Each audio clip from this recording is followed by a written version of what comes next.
San Jose, Costa Rica. Former Costa Rica President and Nobel Peace Prize winner Oscar Arias says the U.S. government's unexplained cancellation of his visa won't stop his public criticism.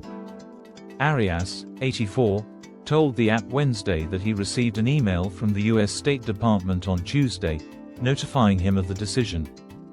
The brief email said that the decision is based on the fact that subsequent to visa issuance, information has come to light that you may be ineligible for your visa. It said that if Arias wanted to travel to the US, he would have to reapply.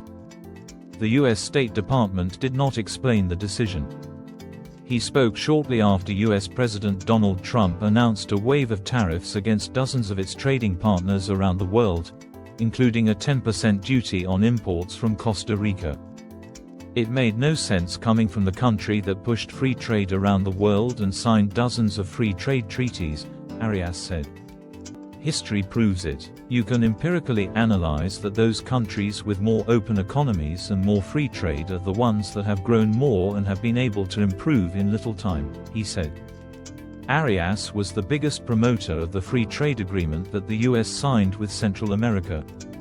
Arias says he doesn't know why his visa was revoked, but acknowledged that Washington may not have liked his comments on the war in Ukraine, the U.S. commercial conflict with China, or the situation in Gaza.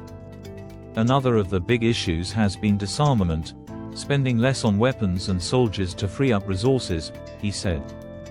To give them to education, healthcare and protecting the environment and so many other priorities there are in the world to benefit humankind.